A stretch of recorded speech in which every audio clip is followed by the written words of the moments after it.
जी, अस्सलाम वालेकुम, welcome to my YouTube channel. आजकल ये कि सवाल पूछा जा रहा है कि एक दफ़ा फिर से लोग पुर्तगाल आना शुरू हो गए हैं, इसका क्या रीज़न है? जैसे कि आर्टिकल 88, 89 तो बंद तो हो गया है, लेकिन उसके बाद भी कहीं लोगों के चर्चे यही है कि पुर्तगाल एक दफ़ा फिर से फाइल लॉक सिस्टम ओपन कर चुके हैं। बहरहाल इसमें कोई भी सदाकत नहीं है।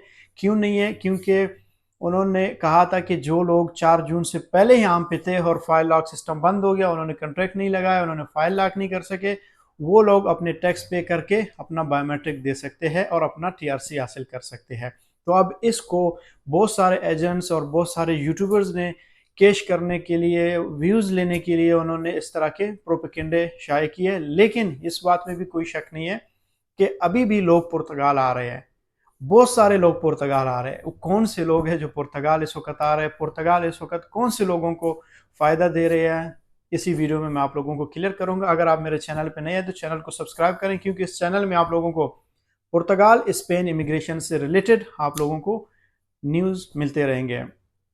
नाज़रीन, पुर्तगाल में इस वक्त एक वाइड आर्टिकल है, वो है 92। आर्टिकल 92 के तहत वो लोग जो लीगली पुर्तगाल में इंटर हुई है, लीगली शेंजन में उनकी एंट्री हुई है, चाहे वो विजिट वीज़ा पे हो, स्टूडेंट वीज़ा पे है, या फिर आप लोग वर्क परमिट पे हो, या किसी भी आप लेवल पे आप यहाँ पे आए हैं। इन्वेस्टर वीज़ा हो सकता है, बिजनेस वीज़ा भी हो सकता है। यानी आपका लीगल एंट्री यहाँ पे ज़रूरी है। जैसे आपका लीगल एंट्री यहाँ पे मौजूद होता है, तो फिर उसके बाद आपने यहाँ पे एक किसी भी यूनिवर्सिटी में, कॉलेज में, प्राइवेट अदारे में आप एडमिशन ले सकते हैं। वो एडमिशन जो है उसको ये ज़रूरी होता है कि वो आइमा के लिस्ट में उनका नाम हो, वो वेरीफाइड इंस्टीट्यूशन हो, क्योंकि आजकल पूरे पुर्तगाल में बहुत ज़्यादा फ्रॉड्स हो रहे हैं। यहाँ पे कई यूनिवर्सिटीज़, कॉलेजेस है, वो रजिस्टर्ड ही नहीं है आइमा के साथ, और ये लोग क्या करते हैं, उनसे ही एडमिशन लेते हैं और फिर कार्ड के लिए जब जाते हैं उनके कार्ड वगैरह रिजेक्ट होते हैं। तो इसलिए आप लोगों ने इस चीज़ को एहतियात करना है। अगर आप स्टूडेंट वीज़े पे है, या विजिट वीज़ा पे है, या वर्क वीज़े पे है, तो आप आर्टिकल 92 के तहत एडमिशन ले सकते हैं। एडमिशन 1 साल का होता है, लेकिन ये लोग कहते हैं 15 महीना, इसलिए कि 3 महीने का आपका इंटर्नशिप होता है। और ये एक और बात होती है कि लोग ज़्यादातर मुझसे सवाल पूछ रहे हैं कि सर आप हमें बताएं कि आर्टिकल 92 के तहत अगर हम एडमिशन लेते हैं तो क्या हमें क्लास लेना ज़रूरी होता है? भाई, क्लासेस देखो, ये एक आपके लिए एक स्किल है। वो आपको कार्ड इसीलिए दे रहे हैं कि एक स्किल है, आप सीख रहे हो। बेशक आप यूरोप में बैठे हो, या पुर्तगाल में बैठे हो, या घर में बैठे हो, आप ऑनलाइन भी इसकी क्लासेस ले सकते हो, सीख सकते हो, डिग्री ले सकते हो। डिग्री आगे आपको जाके काम भी देगा, आप इंटर्नशिप भी कर सकते हैं। मोस्ट ऑफ द लोग पता है क्या कर रहे हैं, वो लोग आते हैं, एडमिशन लेते हैं, एडमिशन जैसे हो गया, डिक्लेरेशन फॉर्म लेके जाके आइमा के पास जाते हैं, अपना बायोमेट्रिक ले लेते हैं।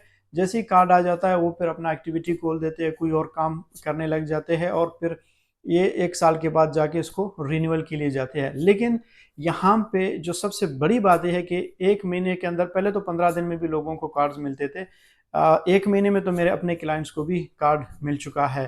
तो अब जाके 2 महीने का जो प्रोसेस हो गया है, 2 महीने के बाद आप लोगों को टीआरसी कार्ड, जो पहला टीआरसी जो कि 1 साल का कार्ड होता है, आप लोगों को मिल जाता है। लेकिन उन लोगों को जो स्टूडेंट वीज़े पे आए, विजिट वीज़ा पे उनकी एंट्री हुई है, वो जाके इस आर्टिकल के तहत एक स्किल सीखते हैं।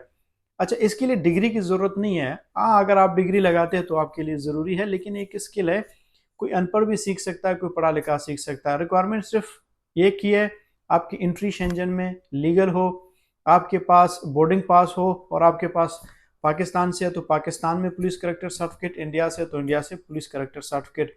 और यकीन करो तो मैं इस वक्त कहता हूँ कि वो जो पहला फाइल लॉक सिस्टम है, ये उससे ज़्यादा बेहतरीन आर्टिकल है। ये स्पेन से भी ज़्यादा बेहतरीन है। कई लोग मुझे पूछते भी है कि सर आप हमें बताएं कि स्पेन का वीज़ा लग गया तो क्या हम स्पेन में ना रुक जाएं, वहाँ पे पादरों करवाएंगे? मेरे प्यारे भाइयों, देखो, अगर आप लोग स्पेन में रहते हैं, स्पेन में आप लोग लीगल नहीं हो सकते हैं। वहाँ पे आप कारोबार नहीं कर सकते, काम नहीं कर सकते हैं, वहाँ पे आप बिजनेस नहीं कर सकते, वहाँ पे आप लीगल नहीं हो सकते, गाड़ी नहीं चला सकते हैं। आप वहाँ पे ही लीगल आपका स्टेटस होगा। अगर आप लीगल किसी भी कंट्री में आए और पुर्तगाल में आते हो तो आपका स्टेटस एक लीगल होगा, काम कर सकते हो, जॉब कर सकते हो, बिजनेस कर सकते हो, आपका स्टेटस भी लीगल होगा। आप अपने ड्राइविंग लाइसेंस भी यहाँ पे यूज़ कर सकते हो, गाड़ी खरीद सकते हो, प्रॉपर्टी खरीद सकते हो, घर भी खरीद सकते हो। यानी आपको कार्ड भी 2 महीने के अंदर अंदर मिल जाता है। इससे बढ़कर और आपको क्या चाहिए? और 5 साल के अंदर आपका आपका पासपोर्ट होगा। तो इसलिए लोग पुर्तगाल आ रहे हैं। तो आप भी अगर इस वक्त शेंजन की किसी भी कंट्री में लीगल स्टेटस पे है तो आपको भी हम वेलकम करेंगे। आप आ जाएं, अपना टाइम ज़ाया ना करें, आर्टिकल 92 के तहत एडमिशन ले लें। क्यों? क्योंकि ये भी आर्टिकल बंद हो सकता है। बेशक अगर 5 लाख सिस्टम ओपन होगा, लेकिन जिस तरह इसके जो शोर शराबे और चर्चे चल रहे हैं मार्केट में, जैसे ही रश कश पड़ जाएगी तो ये सिस्टम भी बंद हो जाता है। आप देर ना कीजिए, डिस्क्रिप्शन में मैं अपना नंबर दे दूंगा। किसी को भी पुर्तगाल से रिलेटेड कोई लीगल असिस्टेंस चाहिए, यहाँ पे किसी को निस बनाना है, निफ बनाना है, जुनता करवाना है, या कोई भी प्रॉपर्टी से रिलेटेड, बिजनेस से रिलेटेड कोई इंफॉर्मेशन चाहिए या लीगल असिस्टेंस चाहिए हो, मेरे नंबर पे रब्ता कर सकते हैं। Thank you so much. मिलते हैं अगले वीडियो में। अल्लाह हाफिज़।